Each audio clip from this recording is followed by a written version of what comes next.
पहली जो सुनवाई हो रही है उसकी सुनवाई CWJC 1151 Dhirendra Kumar versus government of Bihar, जिसकी सुनवाई पहले 8 फरवरी को हुई, उसके बाद 5 अप्रैल को हुई और आज 19 अप्रैल। पहले 8 सप्ताह का समय दिया गया था, कोई जवाब बिहार सरकार की तरफ से या BPSC की तरफ से नहीं आया और बिल्कुल मजबूती के साथ तमाम दलों को दरकिनार करते हुए आप नोटा का बटन दबाइए। आपको बता दें कि सुनवाई जब होगी तो उसके बाद आपको अपडेट देंगे, लेकिन इतना जरूर है कि छात्रों, अभ्यर्थियों और शिक्षक अभ्यर्थियों के पक्ष में माननीय उच्च न्यायालय का फैसला होना है। नमस्कार, मैं हूं अनुकुल तिवारी और आप वॉइस ऑफ देख रहे। देखिए, TRE 1 के सप्लीमेंट्री रिजल्ट्स पे आज कोर्ट में सुनवाई है। छात्र नेता सौरभ जो है वो सामने आए हैं और बहुत सारी बातें बता रहे हैं। देखिए, सबसे बड़ा सवाल ये है कि क्या कोर्ट में आज सुनवाई होगी तो TRE 1 का सप्लीमेंट्री रिजल्ट्स मिल जाएगा। अगर TRE 1 के सप्लीमेंट्री रिजल्ट्स मिलते हैं तो बाकियों का क्या होगा जो उम्मीद में है TRE 2 के सप्लीमेंट्री रिजल्ट्स को लेकर। तो देखिए, छात्र नेता सौरभ जो है वो किस तरह से समझा रहे हैं शिक्षक भर्ती परीक्षा यानी TRE 1 के मसले को समझा रहे हैं, TRE 2 पे भी बोल रहे हैं और नोटा बटन दबाने के लिए कह रहे हैं, क्योंकि चुनाव का माहौल है, लोकसभा इलेक्शन है और सब जगह मतदान होने हैं। और उसी बीच में छात्र नेता सौरभ जो है वो कह रहे हैं कि जाइए वोट दीजिए, लेकिन वोट में नोटा बटन दबा दीजिए। क्या कुछ कह रहे हैं छात्र नेता सौरभ, आप सीधे सुनिए। नमस्कार साथियों, जय हिंद। अभी हम बात करेंगे कि देश में जो आम चुनाव की घोषणा हो चुकी है और 102 सीटों के लिए जो आज चुनाव जो वोटिंग पड़ रहा है उसमें बिहार के 4 सीटों औरंगाबाद, गया, नवादा और जमुई, जिसमें 2 सुरक्षित सीट जमुई और गया के लिए आज वोटिंग शुरू है।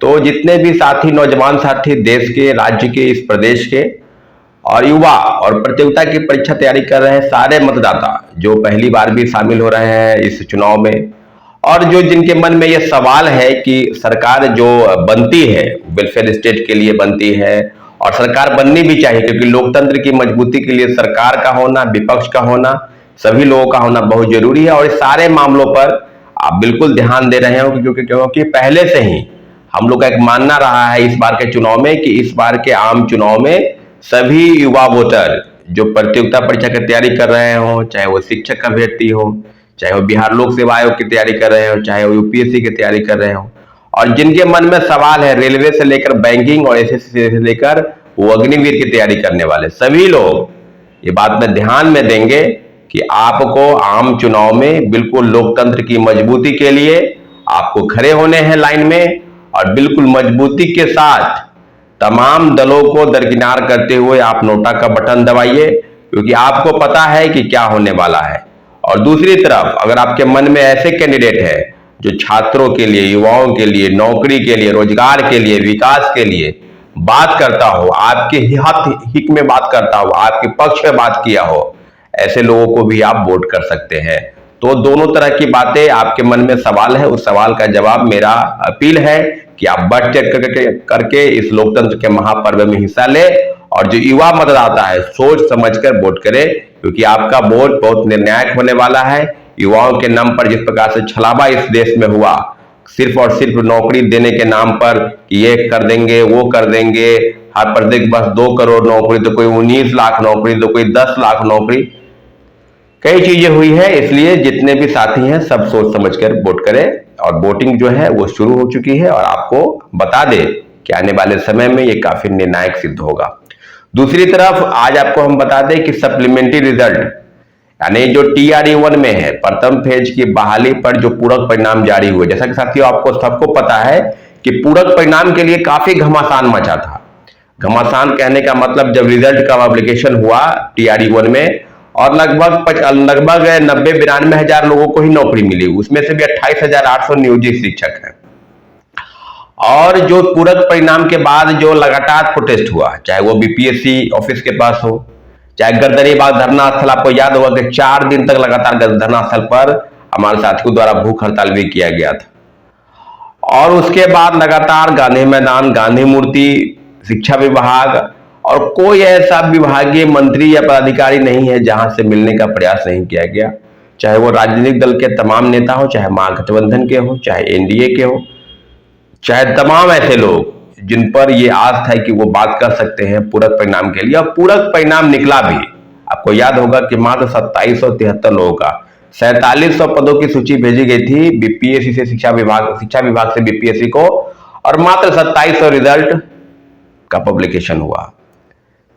आपको बता दें कि जिस प्रकार की बातें हो रही थी कि सप्लीमेंट्री रिजल्ट इतने दिनों पर, और सप्लीमेंट्री रिजल्ट यहां तक 1 to 5 में अगर कहा जाए तो 15,000 से 20,000 पद खाली है।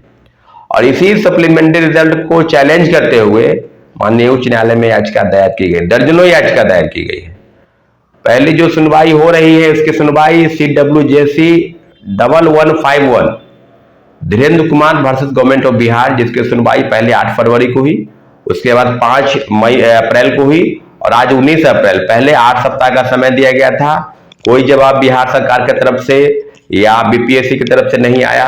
हलफनामा में आपको ये जवाब देना है कि सप्लीमेंट्री रिजल्ट जब सीटें खाली रख दी गई तो पूरक परिणाम क्यों नहीं निकला। और पूरक परिणाम के लिए BPSC के चेयरमैन ने स्पष्ट रूप से कहा था कि drop out student, multiple result आएगा या फर्जीवाड़ा होगा, जो सीटें खाली रह गई उस सभी सीटों का आंकड़ा मेरे पास शिक्षा विभाग भेजेगा तो हम सप्लीमेंट्री रिजल्ट निकालेंगे। और निश्चित रूप से सप्लीमेंट्री रिजल्ट निकलना चाहिए था, परंतु सिर्फ सप्लीमेंट्री रिजल्ट यानी अनुपूरक रिजल्ट पर सिर्फ खाना पूर्ति हुआ। और इसी को चैलेंज करते हुए 2 सप्ताह का समय दिया गया है। आज सुनवाई होनी है। आपको बता दें कि सुनवाई जब होगी तो उसके बाद आपको अपडेट देंगे, लेकिन इतना जरूर है कि छात्रों, अभ्यर्थियों और शिक्षक अभ्यर्थियों के पक्ष में माननीय उच्च न्यायालय का फैसला होना है, माननीय उच्च न्यायालय का। तो आज जो सुनवाई होगी उसमें यह सरकार की तरफ से क्या अपील होता है, सरकार की तरफ से क्या दलील आता है, लेकिन इतना जरूर है कि इसके बाद जो सुनवाई होगी वो सुनवाई निश्चित रूप से अंतिम होनी चाहिए, क्योंकि आज अगर आप जवाब नहीं देते हैं तो फैसला जो है वो रिजर्व रख लिया जाएगा या क्या होगा। सब मामलों पर आपको हम बता दें कि आने वाले समय में माननीय उच्च न्यायालय के फैसले का इंतजार सबको है। TRE-1 के और भी कई मामले हैं, CWJC 2337 Satyam Kumar versus government of Bihar primary के लिए जो केस हुआ है उसकी भी सुनवाई होनी बाकी है। उर्दू के जो एप्लीकेंट है उसकी भी सुनवाई हुई है, उसकी भी चल रही है। कंप्यूटर साइंस के अभ्यर्थियों की भी सुनवाई हो रही है, उसको भी 4 सप्ताह का समय दिया गया है।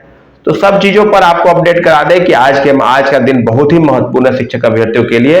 इसलिए जितने भी शिक्षक अभ्यर्थी मेरी बातों को सुन रहे हैं, पूरक परिणाम की जो पिटिशनर बने हैं या जो नहीं बने हैं, सभी के लिए आज का दिन बहुत महत्वपूर्ण है, क्योंकि इसमें सरकार की तरफ से क्या दलील आता है उस पर माननीय उच्च न्यायालय आगे किस प्रकार से फैसला लेती है ये देखने वाली बात होगी। लेकिन इतना जरूर है कि आज का दिन बहुत महत्वपूर्ण है। जितने भी साथी मेरी बातों को सुन रहे हैं, हमारे चैनल को आपने सब्सक्राइब नहीं किया तो प्लीज सब्सक्राइब करें ताकि हमारी बात आप तक पहुंच सके और आपकी समस्या का अगर किसी प्रकार समाधान होने का प्रयास हम करते हैं उसमें मुझे सफलता मिले। ठीक है साथियों, धन्यवाद, जय हिंद। तो आपने सुन लिया कि छात्र सौरभ ने कोर्ट की सुनवाई पे कहा है आज सुनवाई है, TRE-1 के सप्लीमेंट्री रिजल्ट्स पे सुनवाई है। अब देखना होगा कि सुनवाई में क्या होता है, वो भी हम आपको बताएंगे। लेकिन फिलहाल बस इतना ही कि TRE-1 के सप्लीमेंट्री रिजल्ट्स पे आज सुनवाई है। TRE-2 के सप्लीमेंट्री रिजल्ट पे जैसे सुनवाई होगी, जैसे अपडेट्स आएंगे हम आपको बताते रहेंगे। छात्र सौरभ ने सीधे कहा है, बहुत सारी बातों को समझाया और बोला है कि नोटा बटन दबाएं, क्योंकि सरकार हो या विपक्ष कोई भी छात्रों के हित में बात नहीं करता। तो बस हमारे चैनल को सब्सक्राइब करें, धन्यवाद।